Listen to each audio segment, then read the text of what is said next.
Produced by You Deserve More Media. That was good. You deserve more media. Did you get it? Nah, because you guys act like y'all didn't hear that part.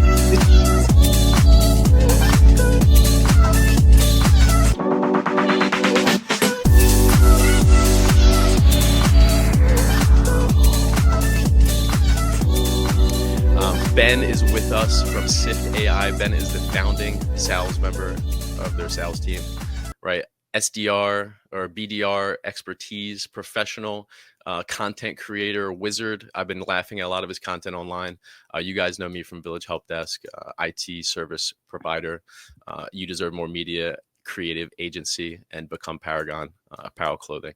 So Ben is with me because I've been watching his content. He's been helping me figure out how to talk to clients a little bit better on my IT side, even though he probably doesn't know it. But his content is outrageously accurate. He really has a good mark on the MSP space. I feel like he really captured the idea of what the industry has been doing, and what it is trying to do in the future. And I think he's really opening people's eyes to how it should be done. So I'm gonna leave the floor up to him and have him, just talk about a little bit of himself, introduce himself, and then we're just gonna kick it and enjoy each other's company. I'm gonna deep dive into his brain, see if I can get some nuggets out of there. And hopefully we can create some quality, some content for you. So Ben, founding sales member of Cyft.ai. I didn't talk about Cyft.ai at all. I know it's really new. I know you guys are a startup, so you're probably raising a bunch of money and enjoying life, working 72 hours a day. But tell me about it. Tell me about Cyft. Tell me about what you've been doing, what you've been working on, and how you got there. Let's deep dive. Yeah, thanks, man. So first of all, thanks for having me on. That was a great introduction. So we do work with MSPs, and I'm actually producing some content right now for a guy named Kevin Clune who runs a MSP Growth Hacks, and I'm doing a video series for an article for him. And in the series, I specifically say that I am not an expert at MSPs. I have never run an MSP. I don't know anything about. Well, I mean, I know something about MSPs, but I'm not claiming to be an expert in MSPs. So just to say that, but I appreciate your intro. And there's what I will say is that there's basic similarities between all businesses, and MSPs. What I've observed is that they seem to have the same problems that most other businesses have. So in that regard, there's some things that I know, but just want to be super clear on that one point. But but what Cyft.ai does, and how I guess I'll start with how I got there. Just real quick background. So years ago, I was in the music industry, nothing big. I never made a bunch of money or anything, but I worked in recording studios. I ran a recording studio. During COVID, I got into sales, and actually, when you own a recording studio or work in one, you're in sales too. But I didn't think about it like that. And this is actually one of the things that I have very much in common with MSPs, is that they're running a service business essentially, but they don't want to be in sales. And when I was running my recording studio, it's the same thing. I'm like, oh, I'm not in sales. I'm not in business. I'm an artist. It's all right, well, you can be an artist, but that has its financial limitations. A hungry artist. Yeah, you can be a hungry artist, exactly. So I relate to them on that level for sure, because I have experienced the same sort of psychological barriers. Anyway, so then I sold motorcycles during COVID, and after that I got into SaaS software, sales, and from there, I've just been experimenting with a lot of things, and that's kind of how I got to Cyft. So I don't know. That's sort of the short version. No, that's kind of how I've thought it to be too, right? It seems to be that you really understood the psychology behind business. I do think everything relates to in some sense. So I completely understand what you're saying, because when I got into tech, my background was actually digital marketing. So I worked a lot with tech. I was very involved with it, but more so understanding of the distribution of creating content, how to get it out there, how to get it seen. And then I got just obsessed with the idea of infrastructure. How does this actually work? How is the world supported by technology? What is it involved in? And I think you are that perfect middle ground for a sales rep. If I were to get a cold call and you were like, hey, what's up? You talk to me very straightforward. You say things that make sense in just the world. You know what I mean? And then I can see you slowly getting more technical and technical. So I appreciate you saying like, hey, I'm not a professional in the MSP space, but I do have a good understanding of these things. And it's just going to grow with that too. Like you're in such a new space, like the Cyft.ai. I mean, AI, whether you were in tech previously or just getting started now, there's so much room to grow because it is so fast evolving and so fast changing. So that's awesome that you were able to kind of bridge that gap, selling motorcycles, going from the studio space. And to add to that, the studio space, creative personalities and working with people and like creating content and creating art, I do believe you probably have a huge upper hand, more so than you probably realize right now when you are going to be meeting with these MSP professionals. Because I hate to say it, like, yeah, for me, I don't like selling, but I believe I'm great at it. Only because I kind of have the approach you do. Like I can get technical, but I'm really just trying to find a solution to what their problem is. And I think that's ultimately the right goal, is just finding a solution to problems. If you can't identify a problem, that's a whole nother thing. Some people identify the wrong problems, but that's a whole nother story to talk about. But so my understanding is that, cause we used to use ConnectWise, and that's a huge tool that MSPs use. We've progressed into Synchro. So we use a little different things, and that's just because of the whole, like I'm more of like a, what is the word that they use? Like I'm an early adopter, right? So like Synchro is not new now, but I like to kind of go for like the smaller groups, trying to do things a little bit differently. And ConnectWise has been a behemoth in the industry for so long. So it's nice to see someone coming in and changing things up, because you guys are bringing something new to ConnectWise. Is that right?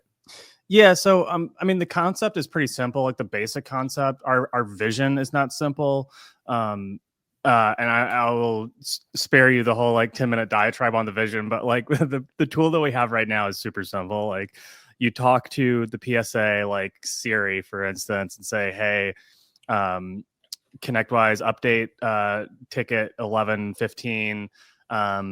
We had to do a new user install at Diamond IT Services on the accounting side. So make sure to set up Active Directory for whatever, blah, blah, blah, blah, blah. I got there at 10 a.m. I was there for 3 hours.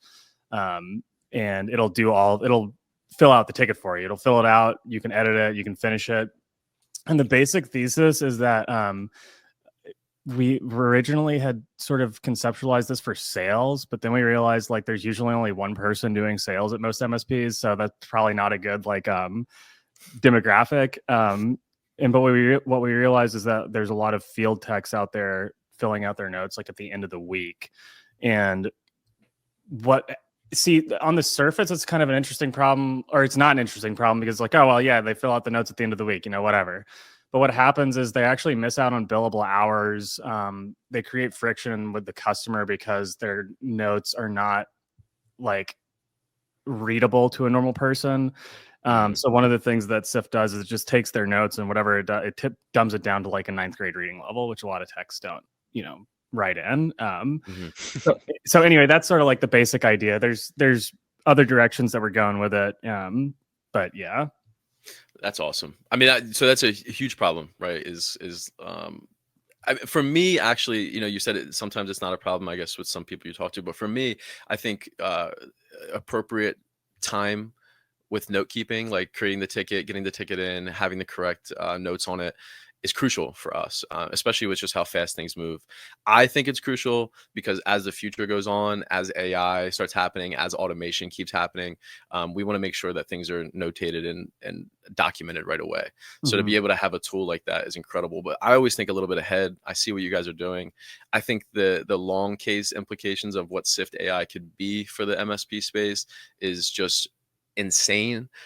Techs are the labor front, you know what I mean, for MSP for the most part. So like we just seen Meta, right? Zuckerberg up on TV being like, we're going to outsource every development job to AI, right? So if one of the biggest companies in the world can outsource one of their most important functions to AI, it's trivial to try to challenge the idea that text notes and the future tech work can't be carried out by AI. I know a lot of companies and MSPs that are already building out automations to be able to resolute, simple tickets. So I can see Cyft.ai being like a middle ground of like maybe an MSP starting off. You guys might get to that point. I see it. I don't know where you're, I don't know any of their back end of it, but I can see, you know, a new SP coming in. Hey, I need support on my labor side. I can't find enough techs. I can't hire enough techs. And now you have this AI agent that's kind of supporting and helping. You know, one tech might be able to facilitate a lot more. So I don't know where you guys are going, but I do feel like it's the right place. So it's nice to see they have someone on board that is from the creative side. I didn't know that you were in music. I seen some of your music instruments when we jumped on, but I didn't know that. So you ran a studio? Yeah, I ran a studio out of my house. It wasn't like it wasn't like a crazy multi-million-dollar studio or anything like that. But I did recording for a couple of years, and I hate this almost sounds like an excuse, but like COVID kind of killed the business because it wasn't mature enough at the time to keep going after that. And so then I went back to school for a while for music production, and it was just hard to make money doing that. And it's not because I wasn't good at it or because there's not money to be made. It's just because I didn't know how to make money. Like I didn't know how to ask for money. Like I didn't know how to do sales. You know what I'm saying? That's interesting. Well, yeah, because I mean, it's not a unique story at all, dude. I mean, there's so many talented musicians, way more talented than me, who made way less money than me because they didn't understand like business or anything. And like that's actually kind of where I got my start as far as like doing Instagram ads and like making like I'd always had like blogs and stuff online way back in the day, and thankfully they're all deleted now because they're like cringy and stuff. But like when I started doing like Instagram and Facebook ads, that sort of like is what exposed me to the power of some of these tools. I was like, oh my God, I can spend $15 on Instagram ads. This is back when they were cheap. I think they're probably expensive now, but and like I can get clients, I can get like hundreds of comments on these pages and stuff. It was like a revelation. And that I think honestly, dude, I think I've been chasing that high the whole time that I've been in sales. Like just want that back. Yeah, dude, you're never gonna get that back. Not until the next platform comes out, because the way that the platforms work is like when they first start, the ads are really cheap so that they can get market share and users, and like as they scale, they get more and more expensive so that they can monetize their user base. And I'm just looking for that next platform to like put that dopamine rush. Yeah, that's funny, man. That's very true too. So I want to move back a second. You said there's a lot of musicians that are better than you that made less than you, and I really want to kind of bring that back up because I feel like the MSP space is very similar. Like I know some genius technicians, like people that are like brilliant that would never be able to make $1 selling unless they had a salesperson that could speak for them, because they don't know how to capture that attention. It is a lot more than just knowing the technicals, right? It's like psychology, and it's getting to know the people you're talking to, and it's getting to understand their problems. And also too, like why their problems for them. Not everyone's problems are the same to everybody. So you kind of talked about a little bit, you found that rush with the ads, and you started getting into sales and things like that. You didn't have that mindset previous. Was there anything or any experience specifically that you can kind of pinpoint, or maybe like content that you were consuming a lot of that helped you just idealize better what you needed to be a salesman, or who you needed to be a salesman? Yeah. So the guys who I was into when I first started doing this are not the people that I listen to now. I just want to preface it with that. And I think they're like all entry level sort of like sales gurus that we all listen to. And so I'll just list them. Like Grant Cardone was the first sales book I ever read. Sell or Be Sold. I was very into Andy Elliott videos, and now Andy Elliott's like in some kind of weird cult or something. I don't know. But like, he used to like, dude, if you go back to his old car sales videos when I was selling motorcycles, like, dude, those videos were revolutionary to me. And to his credit, like for car sales, they were very like good about, and some people will go and see them and be like, oh, this guy's trying to trick people or whatever. And like, I'm not going to get into it, but, Gary V also, as far as like the marketing side, now I'm not really much into those guys, and not because they're bad or anything, just because like that's not the kind of like content I'm trying to consume. But they sort of opened my eyes up to a lot of things. Like Sell or Be Sold, I still think about like all the time, like in the core concept. You don't even need a book for it. You could have just had a poster with the like a couple of lines. Like a lot of these sales books, like you don't need to write a whole book on this. You could have done a 2-minute YouTube video and it'd have been the same thing. But the idea that like you in a sales process, either somebody's selling you on their idea or you're selling them on your idea. And most sales processes, somebody's selling you on why they shouldn't buy something, and they're usually winning. And, you know, why is that? It's something for us to just reflect on. So those were sort of like the things that I was into back then. Yeah, that's I feel like that's all of our gateway drug into sales, right? Like, yeah, they're over the top. Like Andy Elliott, I'll be honest, like he's extreme. But I love it because you need to get points across in some context. Like if someone's first jumping in, you know, a lot of that stuff, it's exciting at first. Like you're like, okay, this dude's hype. Like he's getting it. He's motivating people. And then you start applying some of these tactics, and a lot of them are psychological, which I think kind of attributes to the fact that they do play their character a little heavy. You know, like Gary Vee is like super laid back, super like, I don't, you know what I mean? Like love each other. Fucking, you need to do, like, go out and do this. Who cares if you fail? Do it. And I love that too. Like failure is super important. And in Andy Elliott's more like that, like super like fit, extreme, like hyper focused, dilated. But that fits what his sell was. That fits like what he was explaining to people, to be confident, to go and own that atmosphere, which you do have to be. I mean, eventually I think where you're at is you're pulling who you are into that atmosphere. And like you understood the basics of sales. You kind of captured that idea of like psychology and how to interact with people and how to react with people.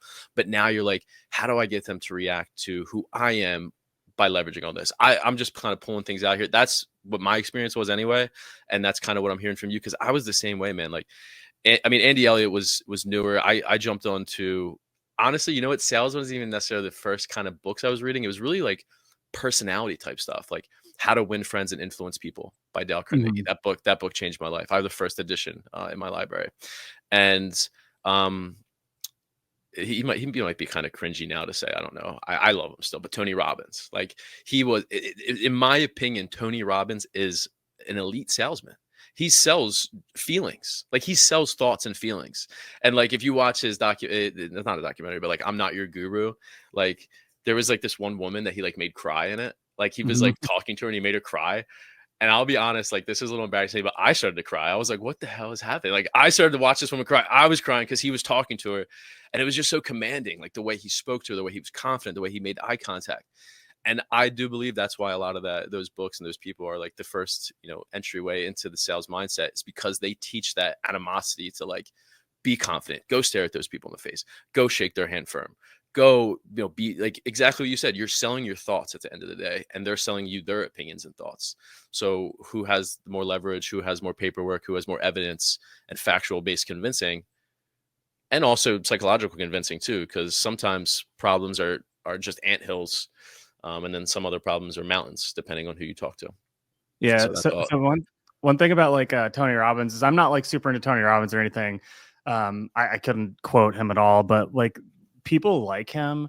I think that we're like, as a society, and maybe this is getting too deep, but like maybe like as a society, like as a culture, we're very intimidated by people who are like very committed to something. Like when I was making fun of Andy Elliott for being in a cult or whatever, like obviously most cults are not good, but there's like but when you look up the definition of cult in the dictionary, one of the definitions is like a people who are bonded together for a common purpose, who others may find strange, or whatever. And like I'm very big into Peter Thiel these days. Very good. Yeah, I don't know if you know, if anybody who's listening knows who he is, but you go read 0 to 1 by Peter Thiel, and he talks about like how startups are essentially religions in the beginning. Hi there. My name is AI Max, but you can just call me Max. I just want to say thank you. It means a lot to us that you deserve more media that you're watching. Our team wants to give a big shout out to Benyamin and Jeffrey Newton from Cyft.ai. Jeffrey hosts a podcast as well, a fantastic podcast. His show is called The MSP Insider Show. On MSP Insider, Jeff dives into the real-world experiences of MSP professionals. It's been an incredible source of information for me. Before we go back to the episode, here's a quick real taste from Jeffrey's podcast, The MSP Insider Show. See you soon. The most expensive thing in a business. What is worse, not accomplishing it because I have an ego, or fixing myself? When would you consider yourself done? And I said, when half of us aren't in the room, half of us shouldn't exist, Jeffrey. Man, you just touched on something that just burns me up. You know, MSPs come to me all the time and go, I don't want to create my own way to do it. I just want you to tell me how. It is a broken mentality that we have in this industry. Well, first, if you don't think this is a big deal, just know that Microsoft is looking at restarting nuclear reactors. If you want to expand and if you want to help more people, there are steps you have to take. And you can't really be scared about it because either way, it's going to happen. If you're not doing it, another MSP is going to. But this is truly the only tool that you need to change a company. And you open it, and it's a mirror. If your company is not what But you want to be, you make all the decisions. like startups are basically religions in that you have to have a core belief about this thing that's not really backed up by facts in the beginning. Anyway, now I'm gonna I'm gonna add on to that because I was spent a lot of time in the startup community, and I 100% understand what you're saying and where you're coming from, because you do have to have like almost like a facade, like a sheep wool pulled over your eyes to believe, because things are so hard to get off the ground. And to the same point, yeah, like the definition of a cult, believing in something, a startup environment kind of feels like that sometimes, because you're working towards something that this is where it gets tricky, right? That's the brainwashing from startups coming into it. You need to think that it's happening and it's going to happen, because that is one of the hardest things to grasp. But the reality is, if you don't believe something like that, the chances are it's going to fail. And it's really incredible to see what people can do once they have that mindset. And I like Andy Elliott's cult, right? Maybe it's I haven't followed Andy Elliott in a long time, but I remember like he was so hard on the belief, like he believed in such specific things in the sales environment that I would imagine, eventually became like other people like, I don't need to be fit, or I don't need to look like that. I don't need to make those kind of eye contacts or be like over the top like that. But you can see the results. Like that dude blew up. I mean, you can't deny he's everywhere. I mean, I've never met him. I've never seen him in person. I have no idea where he lives, or, I mean, I know he sold cars. That's, you know what I mean? He's a complete stranger, but I know he sold cars, and I can understand what you're saying about him. So whether you like him or not, at the end of the day, it's a reality now. And in the startup environment, it's the same idea. Like whether you like it or not, like they're pushing for something, they're building something, they're making it work. And a lot of the times when you talk to the developers and stuff, they are like, I don't say brainwashed, but like you have that mentality where like they are, even if it's breaking every day, they're like, we're doing it. Like we're doing this, and we're going to get the money to figure out how to keep doing it. So one of the most recent startups that I was involved with, TabRabbit, was a point of sale company, based out of Pittsburgh. Well, they were actually based out of PA, like closer to me, but one of our sales offices was in Pittsburgh. And that you have to you go into those meetings and you can easily be defeated. And see, the difference is the big companies, they can have these meetings for month after month and be defeated and have their numbers go down a little bit, and then have a coach come in and skyrocket back up, and they're fine because they can kind of balance that. But if you go a month dry at a startup or 2 months dry at a startup, and if you don't have the right funding, or like you're fighting for that next funding, I mean, your team is, the food's not on the table. Right. Yeah. Like you're literally dealing with people's lives. And that's like, I take business so different than a lot of people I've met, because for me, that's what it is. Like it's livelihood, it's living, it's doing things. So the startup environment, it's almost like if it was like, during like a revolution, and we were like a set of people that were like, we believe in this, and we think this is how we should be trading, and this is how we should be doing business, and how we should be treating each other. And we take those 10 people and leave the village. And now there's 10 people start building, and they have a house, you know what I mean? And then they live in this house, and it sucks at first because there's 10 people in a goddamn house, and there's no hot water yet. But then they have, one of the people in there, they know how to build a water heater, and they build a water heater. Now the house has hot water, and now someone builds a hut, and now they start farming, and now you have a village growing things. And that's what I love about the startup environment, is like, you really are like, you're like a bunch of lone wolves. Typically you find incredibly talented people too that are willing to like go beyond belief to really get something done. and you have people you can call on. Like in this startup environment, 3 a.m, people are calling me up. You know what I mean? East Coast, right? I mean, obviously 3 a.m, when you're dealing with developers and international people all around the place in the world, but 3 a.m, like, you know, one of the engineers is still awake developing. He's like, yo, I ran into this issue. I'm like, is it sleep? Like, are you having trouble sleeping? You shouldn't be working right now. But that's the environment you breed, and that's the personalities that you get out of that. And it's almost addicting. Like, I love it. And I'm loving that, you know, we don't have too much history yet, but the fact that your mindset, like hearing your evolution of, I got into sales doing this, I was doing that. And now, you know, the way you're speaking about the environment and how startups work, dude, you get it. And I'm happy that someone, you know, we're around the same age, you know, this is our time, in my opinion. We're the kings and queens age. That's what I call it. Kings and queens age, where we're stepping in. You know, older generations are getting older. They don't want to work as much. Younger generations don't really comprehend a lot of the things that are happening in professional life. So it is up to people like us and in that mindset to get things done. So it's so cool to see, you know, someone else talking about that. What else? So like, how long have you've been with Cyft? Like 5-6 months, right? When did Cyft get started? Like, and have they raised money yet? Yeah, so we're so Cyft's technically been around for over a year in its current form, like the current product, maybe 7 or 8 months. And I joined on in October of last year, or November. I think I started November 1st was technically my start date. And so I've been here for what, not even like 3 months. And we are at I can't really tell everything about the fundraise, but we have a lead investor that we're in negotiation with, and we're going to sign with them. And yeah, one other thing real quick though, I just have to share this because the way I think about like the whole startup thing is I actually, and not to get religious and hopefully not blasphemous, if anybody gets upset by this, I'm sorry, but I actually think about like Jesus.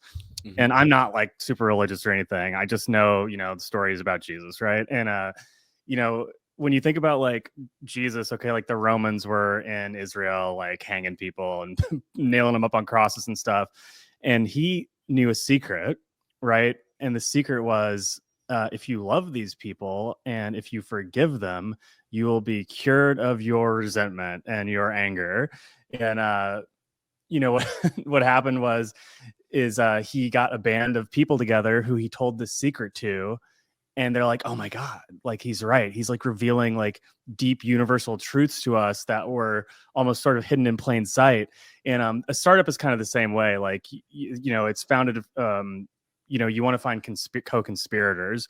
And like when I signed on to Cyft, sort of to tie it back in here, like I could see myself not doing a conspiracy, but like working with these people who had a like deeply held sort of contrarian belief. And in the MSP space, like a lot of people are very suspicious of AI, and they should be, because it's a huge security risk. And like I do, you know, email marketing and stuff, and you know, I understand the risks. Like, if I wanted to do damage to people, like I could, you know, through email. Like email phishing, I'm pretty sure is still like the number 1 breach cause, if I'm not mistaken. And I don't know anything about cybersecurity either. I'm always joking with my MSP friends that I rely on a prayer for cybersecurity. So, but anyway, as far as like the fundraise go, like yes, we're raising some money. The first thing we're going to do is hire some more engineers. I really believe in like keeping the sales team really small at first. Like I think a lot of people have made big mistakes by like trying to scale their sales team when they like barely have a product. And so right now, like we're focused on more like marketing and not as much trying to like book demos with people and stuff like that. Like we have customers, but we can. I don't want to say they're beta customers. The product is in beta, and there are customers. I almost said they're beta customers. So anyway, that's sort of like the state of the nation right now. Nice. So like we segmented our customers like with our startup. So like we would have beta customers that agreed to have like special releases and things like that in the product, and then we had other customers for some of our startup solutions that were not beta. Like they were tried and true. They went through full QA processes. They were, no bugs. Well, there's never any no bugs, Yeah. but there's always something. But yeah, that's, you said something that I want to touch back on. I love the way you kind of explain startups, because I do agree that is like, it is, and that's life in general too. Like, and that's why I fell in love with business, is that like business is survival, in my opinion. Like entrepreneurship, I've actually learned to like hate the word entrepreneurship. Hate's a strong word, but it's like survival. Like, how do you mingle with the communities of the world and be able to pay for life, right? We've created this idea of currency. Now we have to keep up with it. And how do you keep up with it? Right. So, now I remember you said a lot of companies make a problem when they kind of blow up their sales team and don't have, the engineering in place and the correct product in place. Can you dive into a little bit about that? I want to pretense to, I completely agree. And what I think is that a lot of people end up selling something that ends up shooting themselves in the foot later on. But I wanted your take of like, why do you believe that from your experience? Well, you can't outsell churn, or you shouldn't be outselling churn, because you're going to be spending, just time and energy and money that would be better spent like perfecting the product. But just like, so I'm friends with a lot of people in the SaaS and startup world. And this is one of those things too, where I can't imagine it's actually too much different in the MSP world, because I talk to MSPs all the time and they're all like, oh, I want to get out of sales. The first person I'm going to hire is going to be a salesperson. And I'm like, dude, like you are the salesperson for the first like 3 million ARR. And then maybe think about hiring somebody. And it's not because like, it's because here's the thing. I'm sort of like an SDR, or like I'm in sales, right? But like, I'm always going to think of myself as an SDR. Nobody wants to talk to a fucking SDR. Like they want to talk to founders and CEOs. All right. Oh my God. An SDR is emailing me. Let me see who this is. Let me see what they want. Like nobody ever says that. Like if a CEO messages you and you're like, the CEO messaged me. And case in point, and this, I don't think this should be confidential, but Henry Schuck from ZoomInfo is still an SDR. Okay. And he runs a $3 billion company. He's out here messaging me on LinkedIn, getting me to try his product. And I know it's actually him. I thought, oh, well, this has got to be his assistant, but I don't actually think it is. And I'm not going to get into why, but like, that's the C-suite effect too. And one other thing too. So if anybody knows what the Law Growth Machine is, it's basically like a LinkedIn sequencer. And I run in campaigns for myself and the 3 co-founders. The 3 co-founders get way higher acceptance rates on invitations, connection requests, messages, all that. And it's because they have a C in their title. Like, dude, it's so crazy. Like, I have James and Jeff. They just add people. They don't even message them. It's just shoot them a connection request. Don't even say anything. People just start messaging them, like talking about, oh, you guys have a cool product. Like, I would love to learn more about it. No one has ever fucking done that with me before. And so there's just like, there's a lot you can do if you scale those people first. And there's a lot of automated ways to scale that process of having your founders and do outreach. And I just think there's a lot of people who don't know about that and who aren't, aware of how they might be able to do that, who then their first thought is like, oh, I got to hire a salesperson. Well, the worst thing that you can do, and this is something that I'm like, I have expressed pretty strongly at Cyft too, and we were thinking about like, who are we going to hire first, is like, if we don't have a scalable sales process, like we can't hire somebody to do it. Or you can pay me to figure out your sales process and scale it, because I can do that. But if you just want to hire like some like SDR out of college and pay them $60,000 a year, salary to do it, which, whatever, might be good money for them. That's not how this works, because you're paying somebody money. You're paying me figure it out money. I will figure it out. Like if you're going to pay somebody half of what you're paying me, they're not going to figure it out. Or if they are, they should be going and working somewhere where they're getting paid figure it out money. So figure it out money. I like that. Yeah. So that's sort of my take on that. And it's, So are you familiar with the 20 Yeah, I mean, I from know Tim the Kunkel? 20, like, yeah, I follow Tim Conkle. I'm not like super familiar. Like, I know about all the roll up orgs. I don't know like too much about them, but yeah, why do you ask? Well, no, I asked because so a lot of their I had a meeting with another MSP from our area, um, and he recently had joined the 20. His group had recently joined the Mhm. 20, and he was explaining it kind of like, it was revolutionary to him. You know what I mean? He was like, we're kind of consolidating. It seemed like to be, I don't know too much about it either. It just seems like they're consolidating their labor. So like their techs are kind of being consolidated on ticket efforts, and it seems to be that they're consolidating sales efforts too. So like now every MSP that joins, when they sell into the 20 rather than selling into their MSP. So the one that I met with that just joined in, he was a founder owner, and that's what his main role was. So he was sales, right? He was basically business development rep, sales development rep, and he did eventually hire a sales rep, but it was one. So they had all techs, a few developers, two owners, and the salesperson was the one of the owners. So right there, case in point, um, I think they've been around for like 20 something years.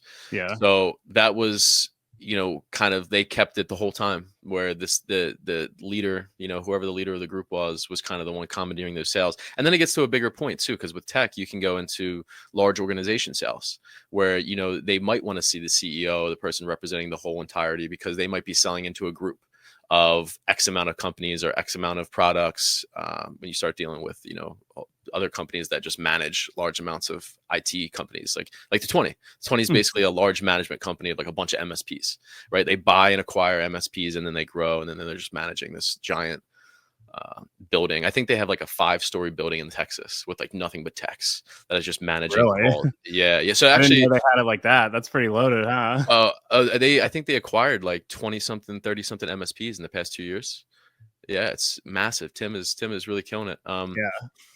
And I mean, so that's, I'm going to connect you with the gentleman that I just spoke about around me. So around me, we have ECI, TCS Tech, Village Help Desk, us. Who's down the street? PCS, is that down the street? So there's a few people that I'm going to introduce you to too, that I want you to talk to. I would love for them to actually speak with you to kind of hear your insight, because I feel like the industry needs perspective that came from outside of it, right? I feel like the techs, the developers, the old school IT guys that have been doing it their entire life, they're so ingrained, and tech has changed so much. The managed service space has been changing rapidly too, but like just look at tech in general, right? I won't even touch just managed services, but just IT in general. For years now, I've been saying every company is an IT company, and now it's coming true, right? Now every company does have to have some kind of IT relevance. They need to be building on something or adding on to something. I haven't met a company in a long time that was a medium to large business that wasn't either building their own solution or building onto someone else's solution for their internal affairs. So like Cyft, for example, like you guys, I mean, Cyft, once it's an AI agent in the 20, you know what I mean? Like that's massive. Their scaling is 1,000 times. You guys can scale, like, as long as we have those nuclear power plants going up and we can facilitate the AI, servers and all that technology, we're going to be able to have so much labor being carried out by AI.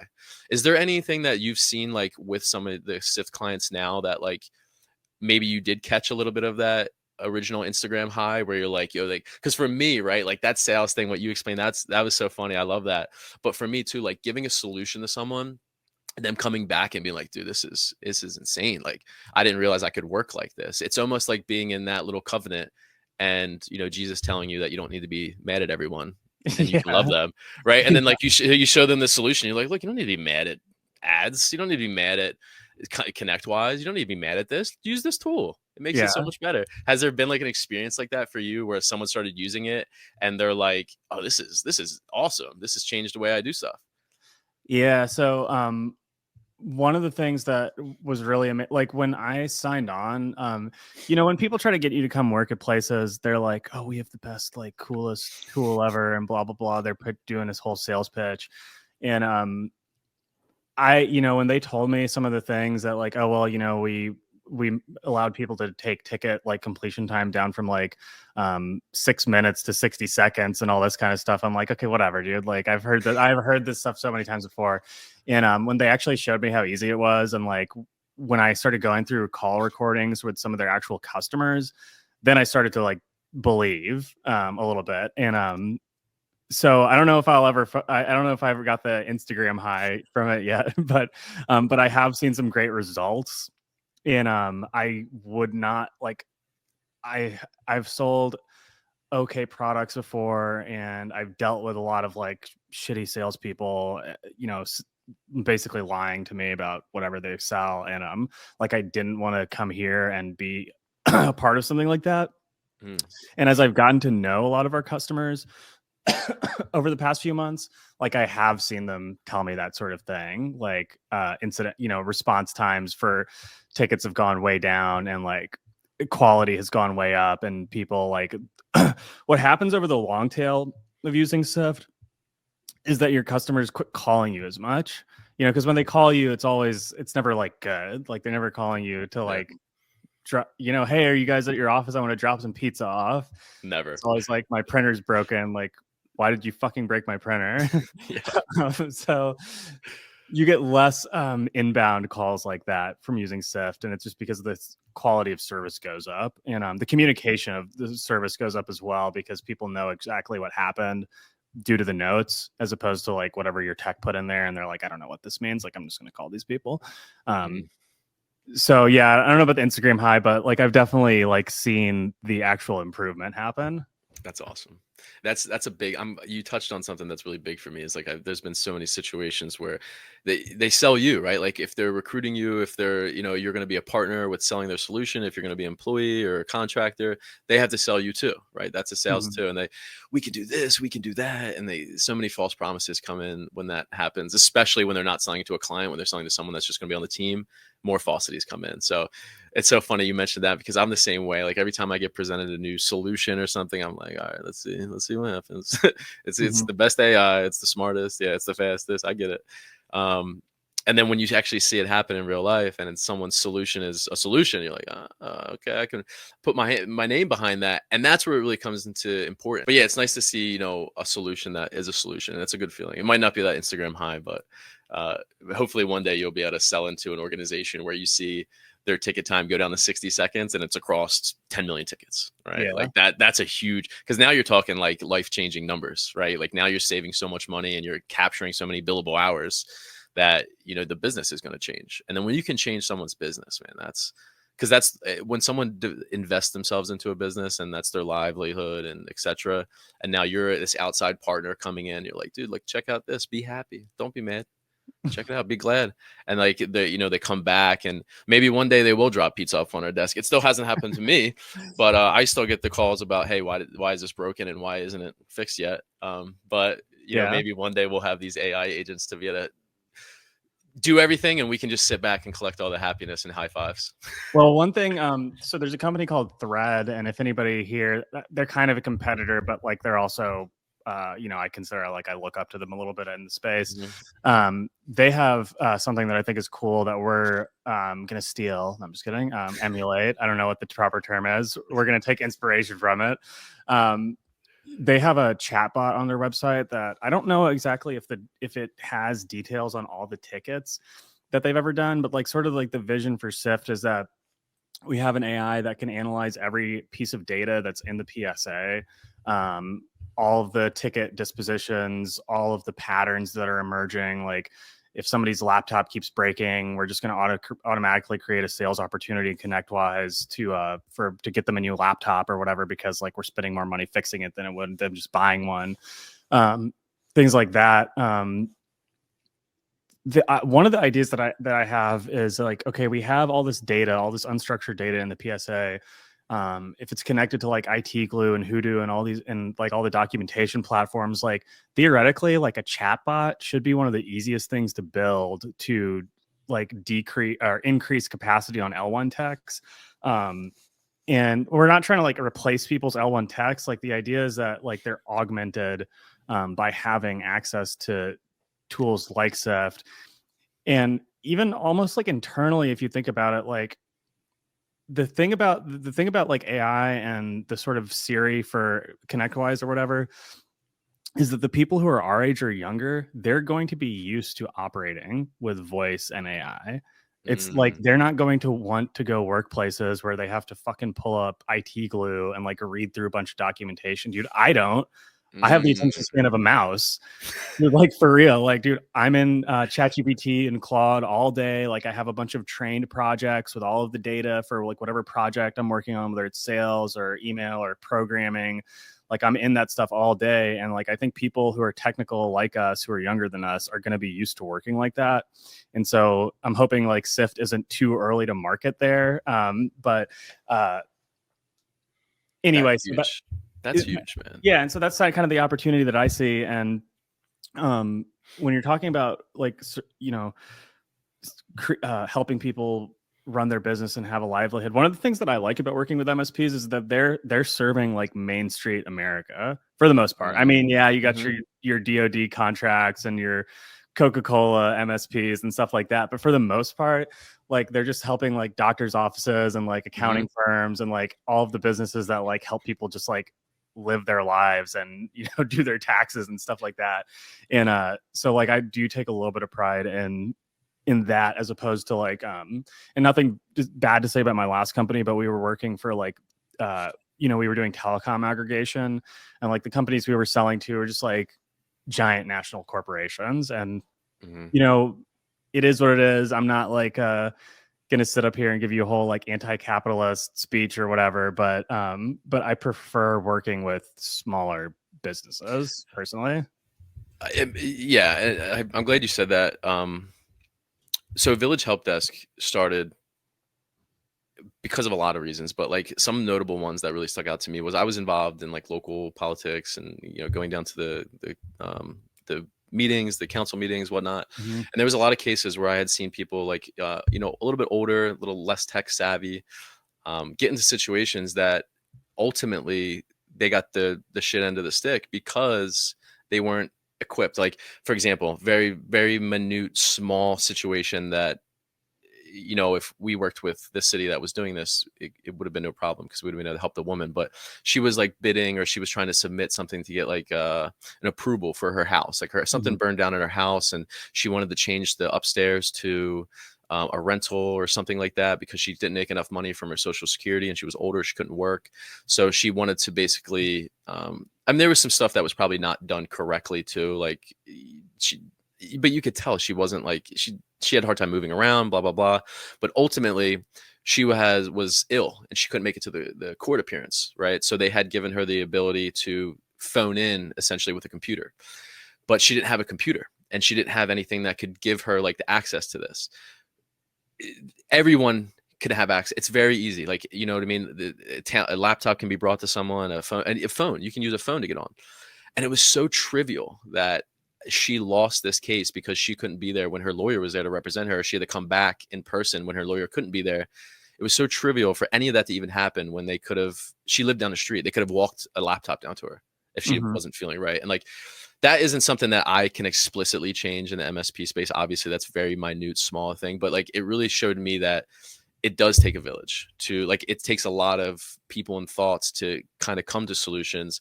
And then when you don't have people kind of building infrastructure to support everyone in the society, and you don't have groups maintaining the small doctor's offices or maintaining the local, you know, deli, then if they have issues, it's going to kind of fall apart for the rest of society.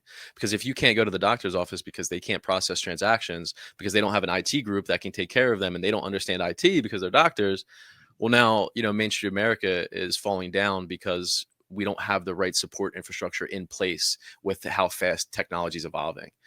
And, you know, that was the whole idea. IT takes a village help desk, you know?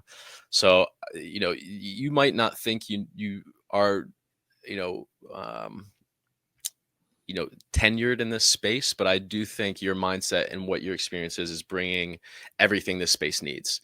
And really, you're just kind of from there, it's just up to you to fill the gaps with the definitions, right? Read the right textbooks and then correlate what you've learned through theory and practice. So I love that. I love what you're doing. I love your content. I want you to keep creating it. I took a lot of time from you today, so I'm going to start wrapping up a little bit. No problem, man. It's been an honor. So I really appreciate you having me on. Yeah, no, I appreciate you spending the time with me. Time is valuable. So for you to jump on and give your insight, let people know who you are, let people know who you're working on, or what you're working on rather. It's been a blessing. So thank you, Ben. I'm gonna give it to you if you want to kind of leave anything. Let people know how to follow you, how to find you, what else you might be thinking about. I do have some artists in my background network, so if you're still dealing with studio stuff, you can tag that in there too. But take us away. Like, what do you want to leave with the people? Yeah, so the only thing I would leave you with is if you want to reach me, you can find me. My name's Benyamin on LinkedIn. I don't have a last name on LinkedIn. It's motorcycle emoji Benyamin. It probably makes it hard to find. I don't know, but I'm not too worried. You should follow my company Cyft.ai on LinkedIn, and maybe I'll get with you after this, after we're done recording. But my boss, Jeffrey Newton, you should follow him for sure. And he actually runs an MSP podcast called MSP Insider. Nice. Maybe I'll chat with you about that afterwards. But yeah, Cyft.ai, check it out.